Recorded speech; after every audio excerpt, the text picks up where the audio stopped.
Cutiespectives is now available on these podcast platforms. I don't date a person based on their genitalia. I date a person based on who the person is. I just like people, and this was before I found out that pansexuality was a thing. I don't care if you have male or female genitalia. You know, women have things that they can use to have fun. That they can buy at stores. Hang on, just a second. Cutiespectives is presented ad-free thanks to the support of viewers like you. Hello everyone, welcome back to Cutiespectives, sharing the perspectives of people all throughout the LGBT spectrum. I'm Jasmine Page, and today I'm welcoming another very special guest to the show, social advocate Kai Pelaez. Thank you so much, Kai, for joining me. Hi, it's good to be here. Thank you. So for those of you who don't know, Kai is actually my fiance, and this is the first time that I have a guest with me in the room. Yeah, it's a little awkward. Because I'm staring at myself and not looking at you and you're talking to me. I know, I should have like set up like a set or something, but this was kind of like last minute because this is literally the day before it's uploading. So we've both been sick. I'm sorry. Because you got sick and then you got me sick. All right, so let's just get into some icebreakers. Why don't you just introduce yourself? You know, tell us who you are and what you do. My name is Kai. I am a social advocate, so I work in the community that deals mainly with unsheltered individuals.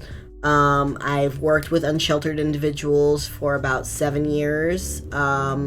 The place that I work at currently has a very large LGBTQ population, so alongside working with unsheltered individuals, I also work with members of the LGBTQ plus community. Right, nice. And for social advocacy in general, how do you feel that it is represented? I don't think that there is a really good representation of social advocacy.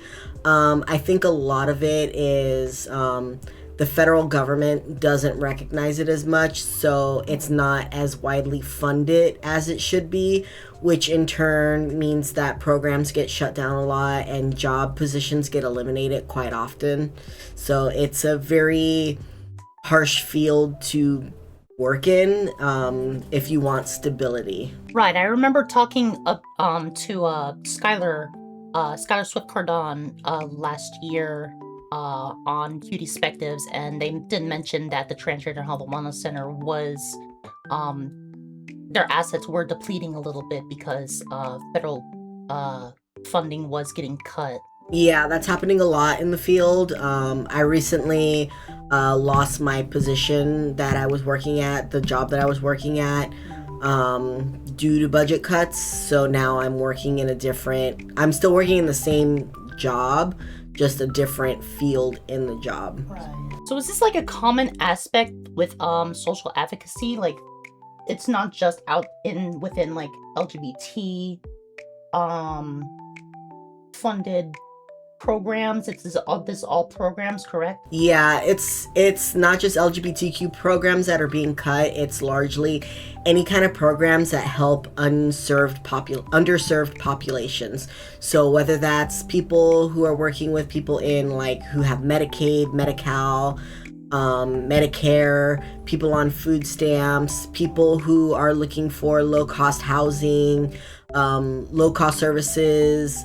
They've recently did pretty big budget cuts to things like Obamacare and the Obama phones and things like that. So it's a lot of services that are geared towards underserved populations. Was this always like a common aspect, or is this something that just kind of started happening recently? No, it's fairly common depending with who is in power at the time. So usually if we have a more democratic president with a more democratic House and Senate, programs tend to be funded a lot more because they're spending less money on military and police and things like that. And so they're funding more social things for people. Versus when we have Republican presidents in power, the first things that they want to cut are social services. So that's cutting your food stamps, cutting your Medi-Cal, Medicare, that's cutting social services that help people get housing, get shelter, get affordable housing, low cost utilities, things like that. Well, this interview started out with a kind of a downer. Let's change the subject real quick. In your opinion, what are your thoughts on the community as a whole, the LGBT community? I think it is an underserved population. I think it has a very high number of people in the population, and there's not enough services provided for those people in the population, whether that's healthcare, mental health, or housing stability. It is a population that is often overlooked and not seen as a population that is in a need, like dealing with unsheltered individuals, because we can see the homelessness, so we can gauge it and we can say, well, that's a problem, we need to fund that, and we need to help those people. LGBTQ people, you can't walk in the streets and go, look, there's a gay. Right. Let's help that gay, they need help. We don't know, because usually people in that community are silent and they suffer in silence. Right, and we'll touch more on that later, but what are your thoughts on the community on an individual basis? Like, how do you consider people within the community separately from its whole? It's a mixed bag. I mean, as somebody who's been a part of the LGBTQ community for most of my life, growing up as a teenager, I had discovered that I was bisexual, and I didn't fit in the LGBTQ community because I didn't fit in with the gays, because I identified as female at the time, and I didn't mesh well with the lesbians, because a lot of the lesbians that I met and knew had problems with bisexual women and didn't want to date bisexual women. They had a stigma around, bisexual women are more promiscuous and are going to cheat on them with like men and can't get over being with men. So lesbians didn't want to be around me, gays didn't want to be around me, and the trans community, like now being in the trans community, the LGBTQ plus community is divided in the trans community, because they look at trans people as if they're other and not really part of the community. And so, there is a lot of transphobia, I feel, in the LGBTQ community. It's more of an individual basis too, because there's plenty of like queer individuals within the community who do support. They don't drop the T. This is kind of like not really a new thing, but it is it's starting to become more visible, especially with how things have been going with the the community in its whole. Yeah, I can see that. Yes and no. It is more of an individualized basis, but like doing simple things, like when I was browsing on Grindr, I would get people that would message me and be like, what are you doing on here? This is for gay men. Go away. And not recognizing me being a trans man on there, that like I'm looking for the same thing you're looking for.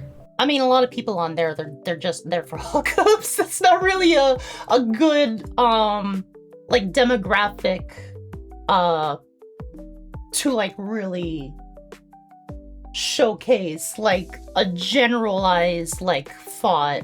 It's more people just looking for like a quick hookup, and they just want a certain organ to be on the individual. Yeah, and that's the thing that sucks about being a trans man, is you don't, some of us don't have that certain piece that other men have, and so we're looked at as if we're other to them. And so, like, when you're looking to, like, be with somebody or to be intimate with somebody, and you're lacking the one thing that they're looking for, it becomes harder to find what you're looking for in the community. And so your search is really narrow at that point. So I find that the types of individuals that I tend to meet are usually people that would identify as either bisexual or pansexual, because gay men don't see trans men as men.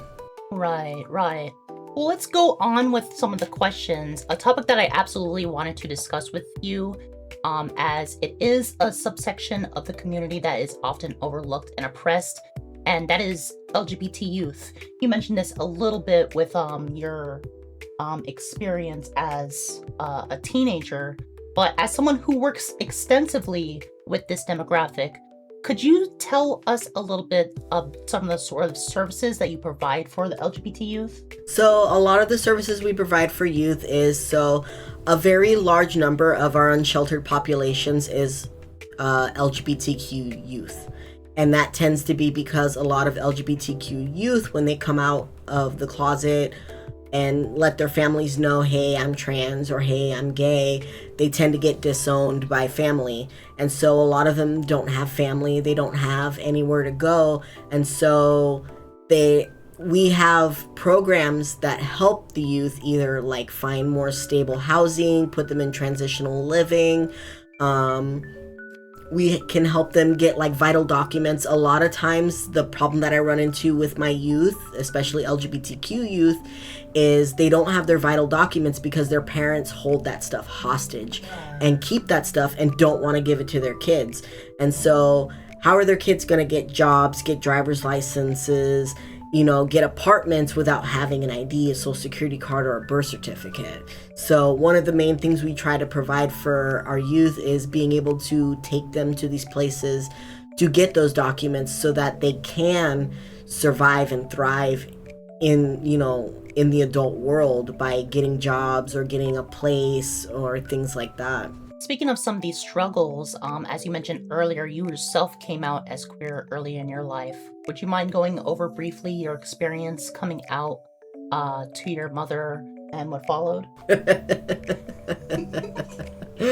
So when I came out as queer to my mom, I was a freshman in high school, and I never had been in a relationship before with anybody. So I got with a girl my freshman year of high school. And when I told my mom that I was dating a girl, my mom said what all parents say when that happens: it's just a phase, you'll grow out of it. And so my mom wasn't against it, but my mom wasn't very supportive of it. She just kind of thought I was a teenager and I was doing what teenagers do, and I was acting out and trying to be different. And so it was a phase and I would grow out of it. I mean, my mom said the same thing about me being emo. It was just a phase and I'll grow out of it, and that clearly hasn't happened. Right. So whether it's being emo or being gay, it's not a phase. Like, it's a lifestyle. And then when I came out as trans to my mom, that's when things got a little bit more dicey. I can still remember one of the last conversations I had with my mom before she passed away. She told me that I will always be her little girl. And my mom could never understand or, support me in being trans. To her, I was always her daughter, and I'll always be her daughter, and I was her daughter until the day she died. And so I didn't really have a huge support network in my family. A lot of my family is very redneck, and they're very pro Republican. And even the family, I have family that live in California, and they're very redneck, pro-Republican, which is wild to me because a lot of them are dating people of other races, and I don't understand it. But there was no support system for me and my family, so I had to find support outside of my family, which I had a very huge network of friends, people that were like-minded, people that understood what I was going through. That's where I got a lot of my support from when I was younger. It is probably the best place that you can look for support when you don't have a family that is willing to support you. You find friends, find your community. There are obviously groups that you can meet up with. There's now that we have the internet, you can, it's really easy to find supportive groups like that out there. And I highly recommend if you're in a position where you're ostracized from your family for whatever reason, go out and find that support, because that's very, it's very necessary to like function in society and just live. But you also happen to have experience raising a few children of your own who have identified as queer. What are some significant differences? What are some significant differences you've witnessed between this generation and your own experience of growing up queer?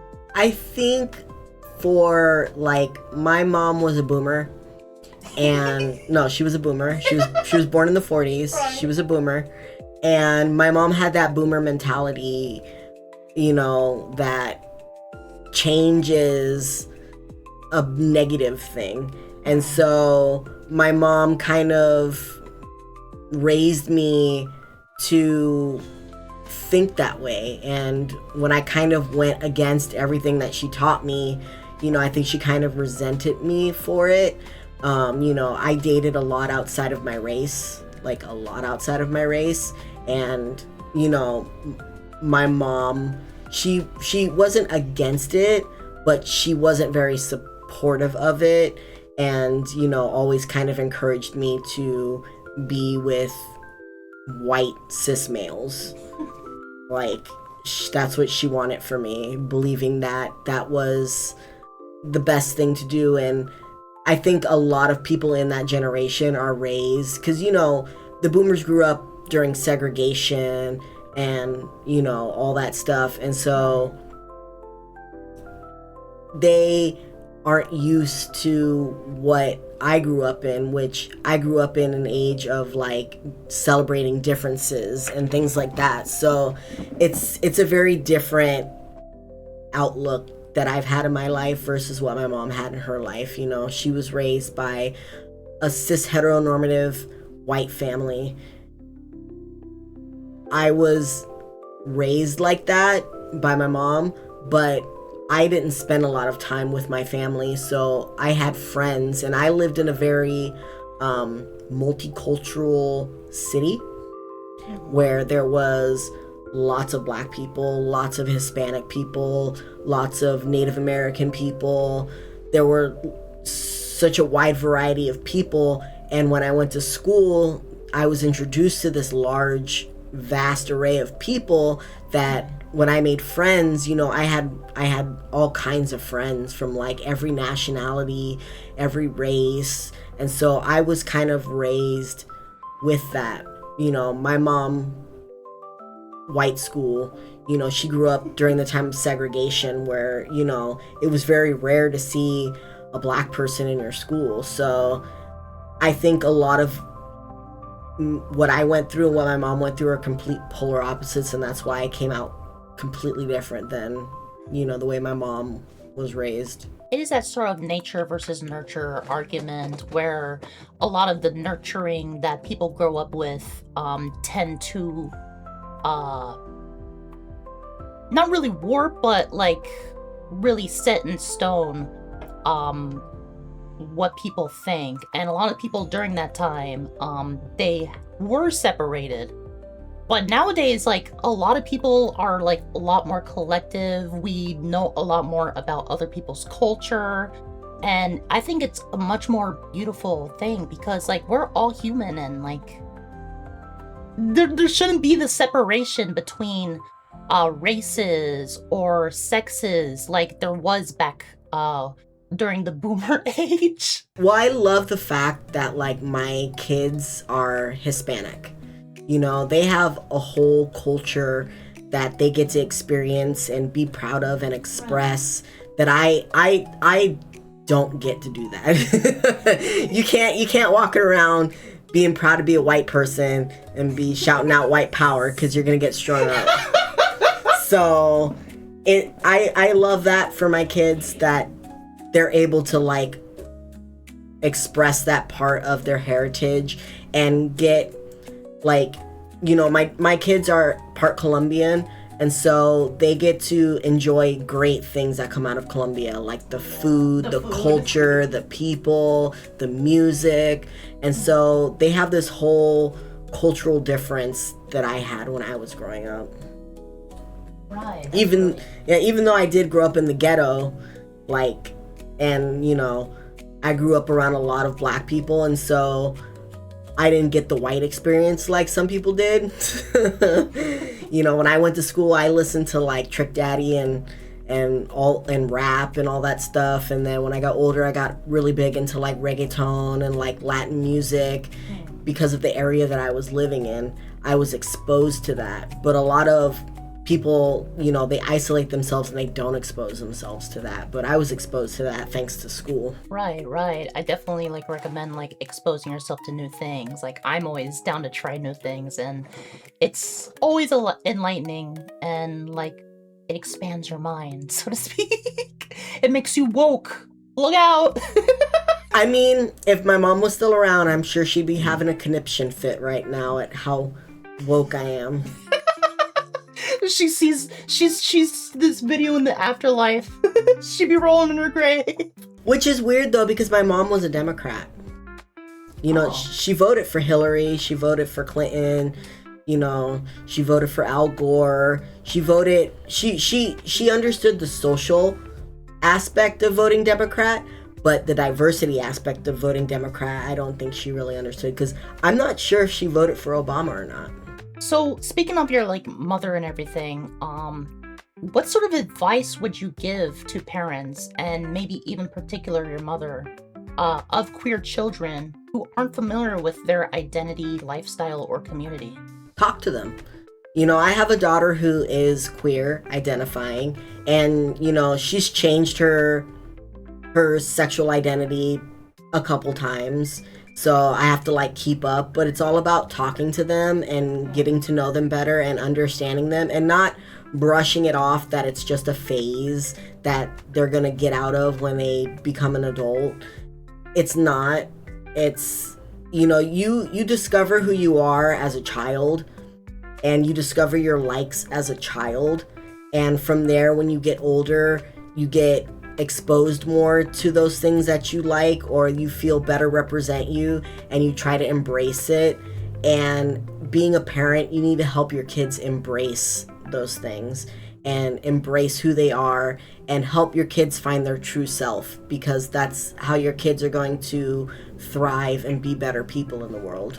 Yeah, exactly. To just like shut it down is like really damaging for individuals. I think nothing really shut me down, honestly, when I was like coming out and everything. I just wasn't exposed to LGBT stuff because my parents just like kept me away from that kind of stuff pretty much. Well, and look at the area you lived in. You lived in Right. Texas. Texas is not going to be the place to be exposed to the LGBTQ lifestyle or other cultures. Like, it's a very isolated state. Like a lot of, other red states, they're very isolated, and, you've got your black communities and your Hispanic communities and your Asian communities, and these communities don't intertwine with each other. But you live someplace like California, and it's a giant hot pot of all these different cultures and people. You get exposed to it so much better. And I'm sure once you left Texas, you were exposed to it. And you had a better understanding of it, and that's when you started to really find yourself. Yeah, almost happened immediately. And I wouldn't say it's like everywhere in Texas, obviously. I had my guest Taylor Holcomb, who was my friend from high school, and he came out gay while we were still in high school together. And he said that there's a lot of more LGBT open places in the state, and other states as well. I just learned that Georgia has like a huge LGBT population in a certain city, and that's incredible to hear too. Well, do you know why that is? No. So a lot of that has to do with migration. So a lot of people are leaving states like New York, California, and Florida because of how expensive they are. Oh. And they're moving to states that are cheaper to live, which tend to be red states. Places like Georgia and Texas. A lot of people from California move to Texas because it's cheaper to live, it's easier to find work, and it pays better. So people tend to move out there. You know, you live in California and you've got your typical 2-bedroom house that cost $1 million. You live in Texas and you can get the same house for like $250,000 to like $300,000. So people tend to leave the bigger cities and they're moving to places like Arizona, Texas, and Georgia to have better lives that they can afford to have. And so that's why those states are becoming more blue. And it does make a lot more sense. For me in particular, like that's what our family ended up doing. Like I was born and raised in California, but we ended up moving to Texas. And honestly, I feel like if I stayed in California, I probably would have discovered myself a lot quicker than I did. But I'm still glad that I ended up doing that. Anyways. But yeah, to get back on subject, or actually to flip the subject, let's talk about since it is February, the month of love, and it is today Valentine's Day, if I get the video out in time, we need to talk about relationships in the LGBT community. As someone who has been in a few queer relationships yourself, how has your relationships with other queer individuals differed from past relationships with people outside the community? I don't think they're different at all. I mean, being with women wasn't much different than being with men. People think like it's this really big, drastic difference, and I personally didn't find a difference in it. Women can be abusive, just like men can be abusive, and I've experienced that. Women cheat, just like men cheat, and I've experienced that on both ends. So I genuinely haven't found much of a difference between being with men and being with women. I think some of my more better relationships are being with people who are on the non-binary spectrum. Because to me, it's like the best of both worlds, you know, having your cake and eating it too. You know, it's a better fit, at least for me. That's why you're with me. To be fair, you kind of what's it called? Catfished me. What? You kind of catfished me. I did not catfish you. Kind of catfished me. No, I didn't. When I first saw your profile online, I thought that you were a trans woman. I said non-binary on my profile specifically. Do you know how many trans women say non-binary? Well, I mean, I'm technically trans. People say that they're like the same thing, but then the other people say they're different. I technically, I put a division between the two. There are like a lot of different aspects that go into like transitioning and everything that I don't necessarily conform to myself. But I did say non-binary myself. You did say non-binary, but like I said though, there are a lot of trans people out there who do identify as non-binary, and you presented yourself 100% as a female in your profile, so you did kind of catfish me. Well, no, because there was no non-binary-esque side to it. Like I'm non-binary femme, all right? When I think of a non-binary male, I think of a man who enjoys women wearing like feminine things and doing feminine things, but still kind of presenting as male. It's kind of like being male, and you know how like what's that singer, the one I really like? You like a lot of singers. The one who's very non-binary and... Youngblood? No. I do like Youngblood. Yeah, you do like I do like Youngblood though. Billie Eilish? Is she kind of non-binary? No, he's a male. He was very popular. Chris Motionless? No, he used to be in a boy band. Harry Styles. Harry Styles. Okay. Yes, when I think non-binary, I think like people like Harry Styles. Oh, okay. The way he is, where he can like wear a dress to like the Academy Awards and like be so like awesome. Or like men like Chris Motionless or Youngblood, where they wear makeup and they wear women's clothes in with their male clothes. And so that's what I think of when I think of a non-binary. When it comes to non-binary, and that's the reason why I identify it, it's such a vast, like, community, or not really community, but like a vast identifier rather. Everyone is unique, especially in the non-binary community.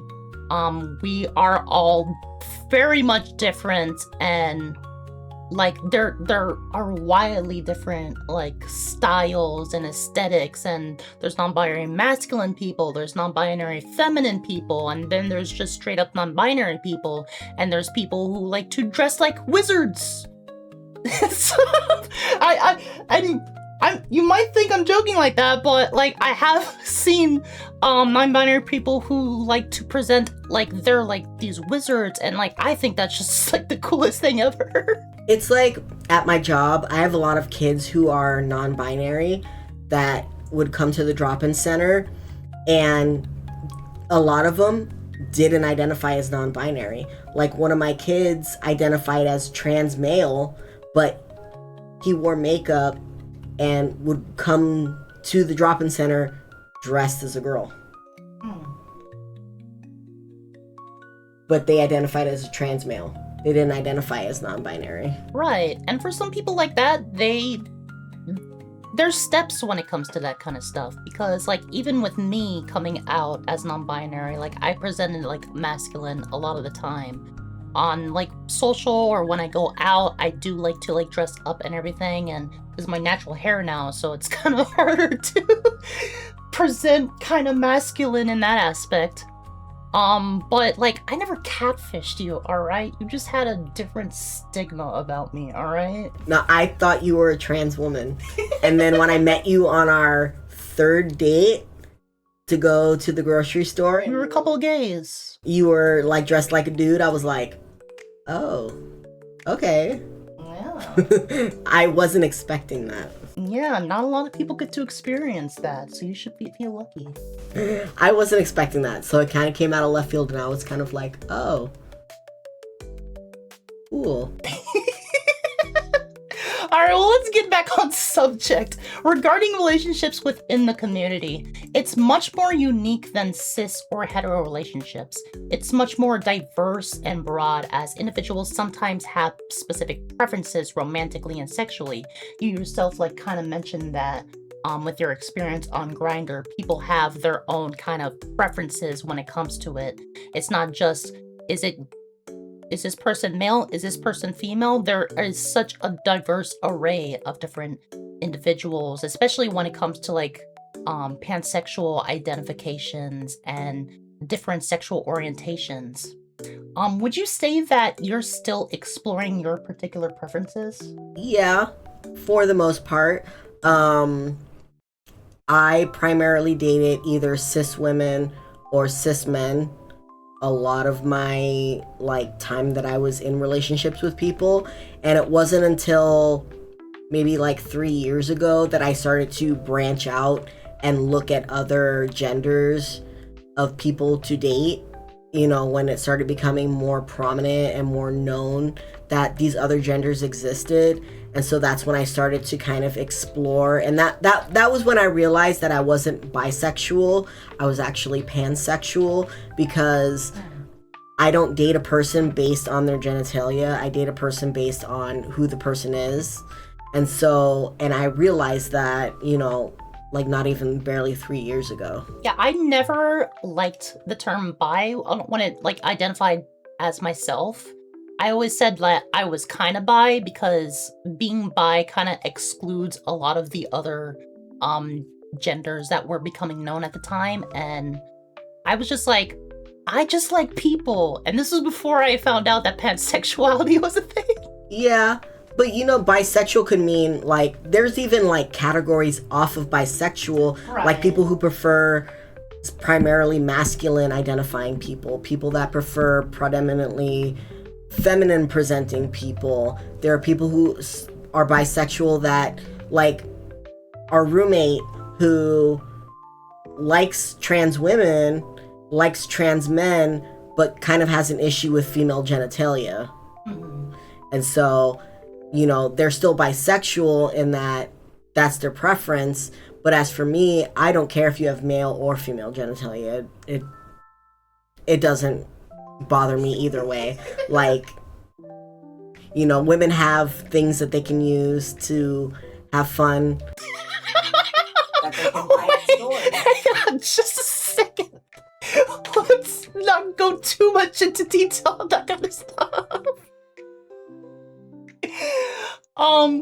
So let's get back on subject. How long did it take for you to be confident in what you like? As far as my preferences on who I like to date, it wasn't long. I met a girl that was trans that I started dating, and I was like, you know what? This is such a way better fit for me than dating cis men. And that was when I kind of went off the grid and kind of stopped dating cis men and only primarily looked for either like cis women, trans women, or non-binary people. Right. You're actually the first relationship that wasn't with a cis woman in my lifetime, and we all know how that one turned out. Yes, it turned out great. A key difference in queer couples struggle with are predisposed social stigmas, some of which keep people in the closet, so to speak. When you were exploring your relationship preferences, how did it feel to come out? It felt like I was one step closer to living my truth and being my authentic self.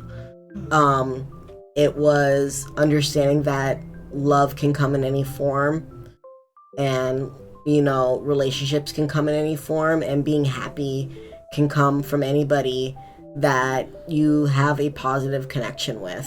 Oh, that's such a beautiful little sentiment. But what is one thing you wish you knew sooner about queer relationships? You can find a lot of happiness and fulfillment in queer relationships, and, you know, I think people shouldn't be afraid to take that step to being in a queer relationship, because a lot of people who are in the LGBTQ community deal with a lot of trauma and a lot of pain and a lot of heartbreak, especially when it comes to like families, and so they have to kind of build their own families. It's like make a family kind of thing. And so really understanding that aspect of it was important for me. Right, there are a lot of people who are afraid to like take that step, and if you're someone who's like thinking or struggling, there's a lot of people who are even like, they know they like people within the community and they're just afraid to admit it, and they get into relationships and they're secretive about it, and that can be honestly, I've seen some really damaging things when it comes to that. There are people who make the argument that it's fine, closeted individuals who do get into relationships with like trans women or another man. It can be fine at first, but like, that's not like, a relationship can't function when you two aren't being like your genuine selves. It's, like 100%. It's hard to be with somebody in that kind of situation, and I've dated people in that kind of situation. I've dated, you know, women who were kind of closeted to their families, and you can't have a good relationship like that because you can't go out and meet the family and make a family and do those things that you want to do if it's a hidden relationship. If you kind of gotta hide who you are with and who you love, you can't have an authentic relationship that way. Right, exactly. And for many individuals, marriage is the ultimate goal when finding a forever partner. In your opinion, what are some of the greatest benefits of a couple being married? So, I think people get married for one of two reasons. To lock down a person, because marriage makes it so much harder to get away from another person. So if you're in a bad relationship, like I was in a really bad marriage for almost 20 years, and, you know, being married kind of keeps you locked in. And the other reason I think people tend to get married is because there's a lot of benefits that come with getting married. And that is something that a lot of people in the queer community didn't get to explore and have. I saw this movie back in the 90s. It was called If Walls Could Talk. And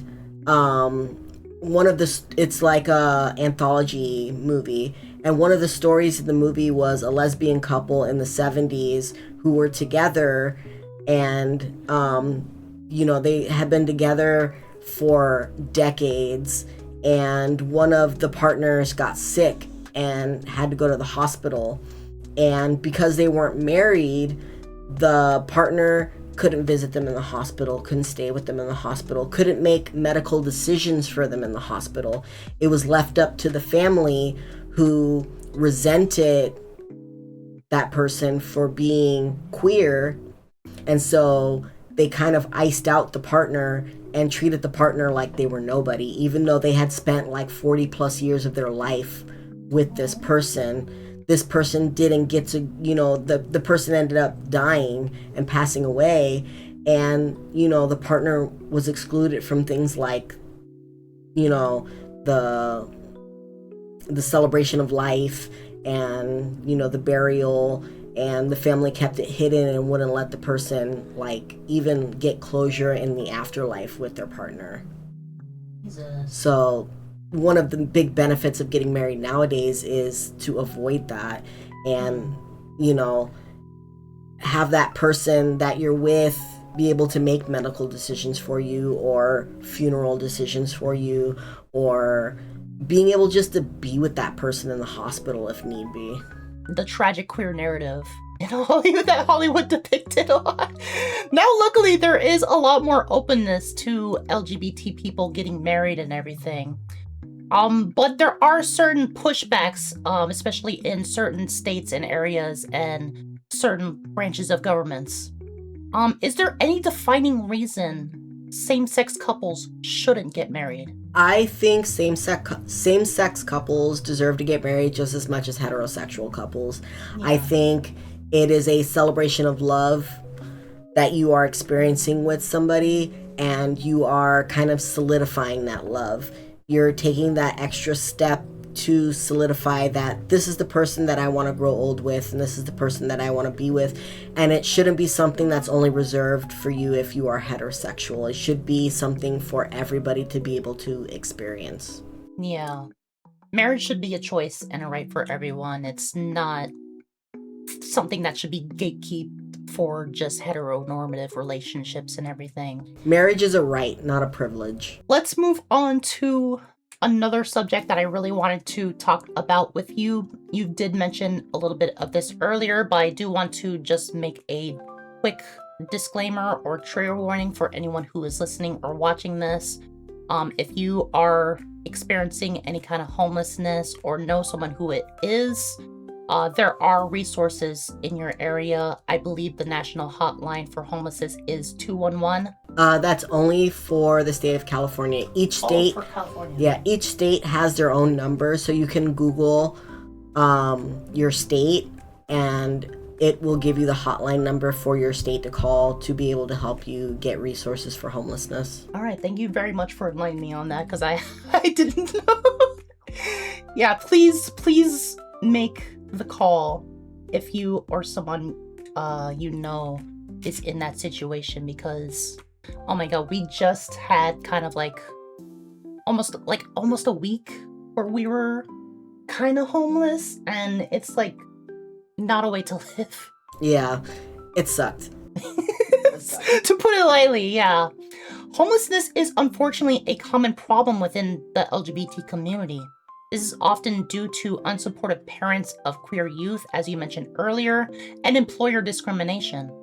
Studies claim that about 40% of homeless youth are queer individuals, which is far more than any other demographic population. In spite of this, what are some steps that the community is doing to help mitigate this problem? It's getting the resources out there and letting queer folks know that there are ways that you can have that support, whether that is connecting with local LGBTQ community centers or other kind of community centers in your area. There are a lot of a lot of centers that revolve around queer people, and letting people know that these resources do exist for you. There's a lot of transitional housing for queer youth that are primarily only for queer youth. And so making sure people know that those things exist, I think, is the best thing for people. Do you think that there are sociological things that should be done in order to alleviate this aspect of the queer population? I think that we need more funding for homelessness in general. I think there needs to be more resources out there to really help people who are dealing with that situation. And I think one of the biggest problems right now is the housing first model. And I'm sure you don't know what the housing first model is. The housing first model is something that's primarily, it depends on state to state what their model is, but in the state of California, we base everything off of the housing first model. And what that means is that people have a right to be housed first before anything. And so we don't treat the underlying causes of homelessness. We just put homeless people into housing and then expect them to maintain that housing without any extra support in dealing with why they became homeless in the first place. And unfortunately, a lot of people, especially queer people and queer youth, when they're experiencing homelessness, one of the first things that they turn to is drugs because they're going to self-medicate. And so a lot of them become addicted to things like meth and fentanyl and go on a spiral. And so how can you maintain housing if you are addicted to meth and fentanyl? It's hard.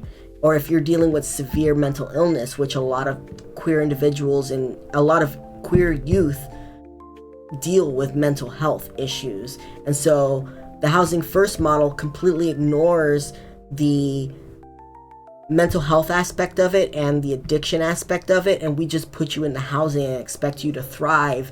And ultimately what ends up happening is people maintain their apartments for a few months and then they're right back on the streets because they quit their jobs or got fired from their jobs for, performance issues or skipping work, and they go back to using and they end up self-medicating and using, or they're not treating their mental illness correctly by going to therapy and getting medications for it.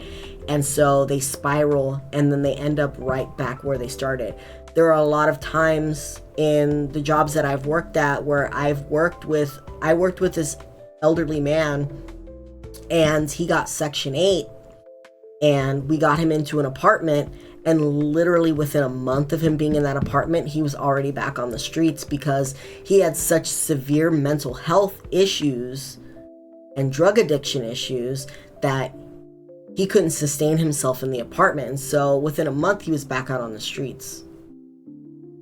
And so it's a problem that's just not correcting itself. And I think we need to look at the underlying issues as to why someone is unsheltered and fix those issues before we focus on getting them into housing, which goes back into funding, because if we had more transitional type living or motel vouchers or things like that, we could work on those things with individuals before we get them into permanent housing. Right. It's always a sad situation to see someone in desperate need, and there's not a lot that can be done about it because you don't have the proper resources to help those individuals. In my opinion, or it's not even an opinion, I feel like it could be a fact. I'm not an expert in this field or anything, but the queer struggle isn't a political issue like a lot of people tend to think it is. I feel it is a humanitarian issue. Many queer individuals have suffered and continue to suffer due to years of systemic oppression that has ostracized people for simply living authentically. Do you think that the kind of activism that you do will lead to a decline in LGBT homelessness, or are there greater actions that must be done as a collective? I think our government needs to work on what we fund and what we don't fund and what we cut funding from. If the government keeps going on the path that it's going on right now with the way that it is cutting funding to a lot of important social things for people, I don't see homelessness being solved or even putting a dent in it. If anything, with the way things are going nowadays, we're seeing a rise in homelessness and a rise in people being unsheltered, especially in the LGBTQ community, because things are so divisive right now and people don't have a lot of places that they can turn to and go to get that help. Right. Thankfully, some cities have made some positive efforts into helping reduce homeless populations in general, though some actions work better for the long term than others.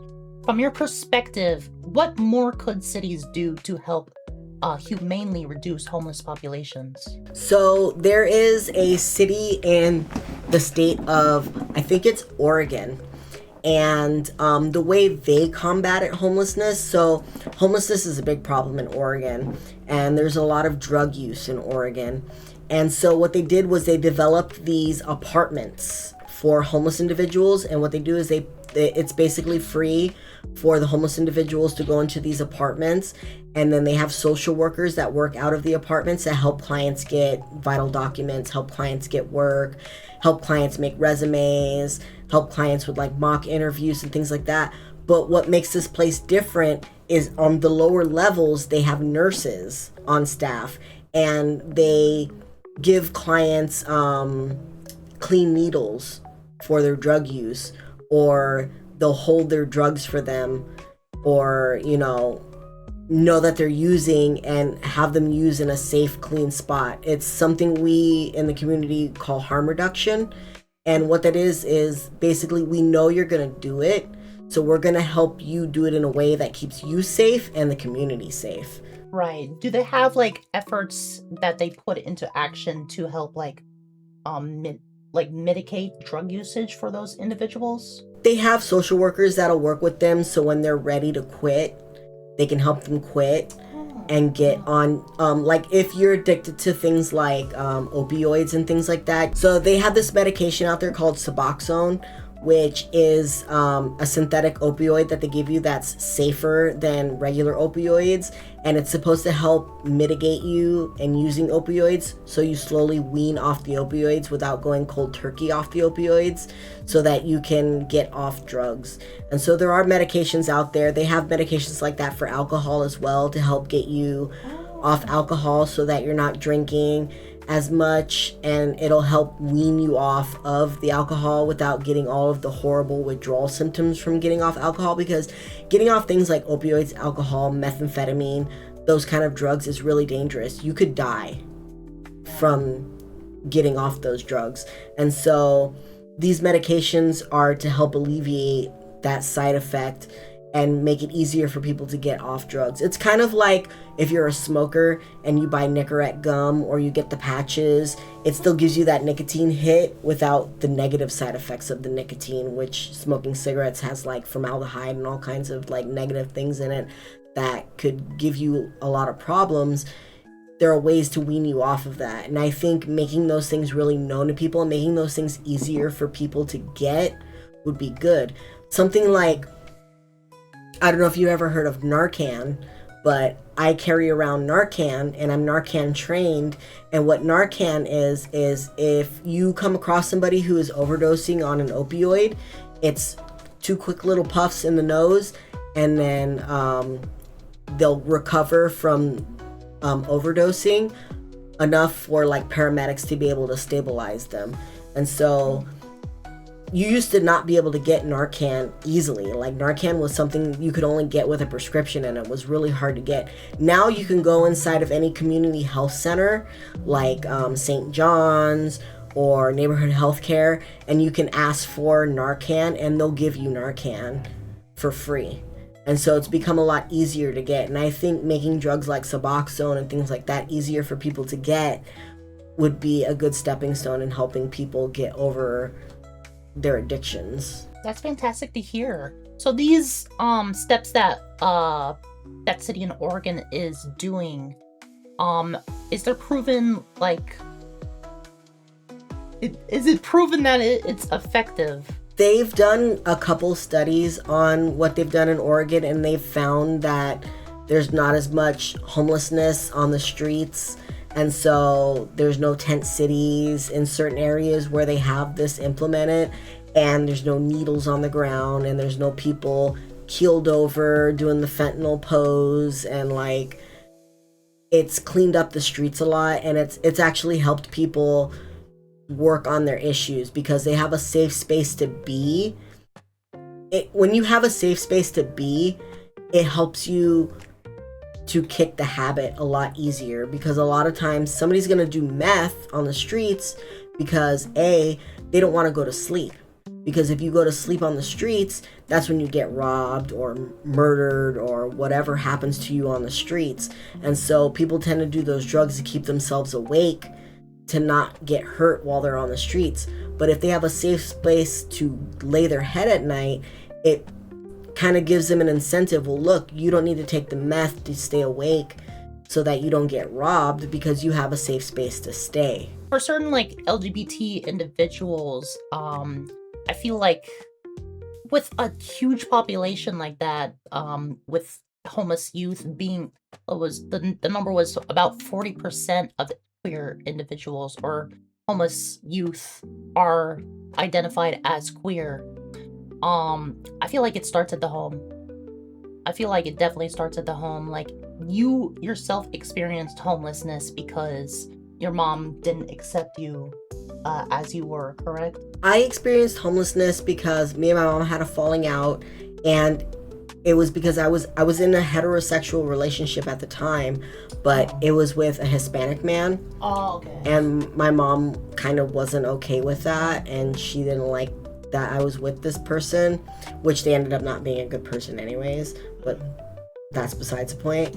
But me and my mom ended up having a falling out, and my mom kicked me out due to me being with this person. And so, I was on the streets for years, surviving on my own. With a lot of people, they get kicked out because they come out to their parents, and I feel like society needs to like be more accepting of LGBT people. And there's a lot of efforts in media. A lot of queer individuals are more present in media. A lot of celebrities are coming out as LGBT, and it's amazing to see like the kind of pushback with this with the current administration, and like all these celebrities voicing their opinions and making themselves heard. I feel like in the future, if we experience more of this stuff and see more and hear more LGBT stories, our future might be more accepting of individuals like that, and perhaps there won't be as many LGBT homeless people because people will be more accepting of us. More LGBTQ plus people need to get into politics. And I know that's kind of like entering the serpent's den. And, I used to want to be a police officer because I wanted to be that police officer that was different than other police officers. I wanted to infiltrate the police department and be different and show that I'm different and show that this thing can be a good thing. And I think more LGBTQ people need to get out there and get into politics. Get into your local DSA chapter if you want to get in and start making a change, because the change is going to come from policy, and policy is created by those people who are in politics that make the policies. So be that person that gets into politics to create those policies to make those changes. That is a fantastic avenue for someone to go and pursue. So do you have any advice for people like us who want to get into social advocacy? I always tell people, look up local chapters in your area. I'm a part of a lot of groups, especially on Facebook, like left-leaning local Democrats of Southern California. There's the DSA chapters. There's DSA chapters all over the nation that you can get involved with. And from there, you can start getting your feet wet in politics. You'll help with campaigns for LGBTQ people and people who are LGBTQ positive. You'll, go to protests and things like that. It's all about making your voice heard and making sure that people see you. And I think a good way of doing that is joining those organizations, attend some protests, you know, make your voice heard. A lot of people say, well, protests don't do anything, but they've done a lot. We can see by all the stuff that's happening in Michigan right now, you know, people protesting, and it's doing something. It may be slow, but it's doing something. Don't remain silent and make your voice heard. Right, that is very good advice. All right, well, that about wraps up all my questions. Thank you so much for joining me on the show. Remind everyone where they can find you. So you can find me on TikTok. I'm Bougie Cat Parent, so you can find me on there. You can also find me on Instagram as well. And yeah, even though I don't post on Instagram, but I used to a long time ago. All right, thank you so much again. Please go check them out in the link in the description. Show them all the love and support. This has been Cutiespectives. I'm Jasmine Page, and I will see you again with another very special guest next month. Until then, take care of yourselves and have a great day. Thank you so much for watching. Feel free to share your perspectives down in the comments below and let me know who you'd like to see in a future video. See you next time!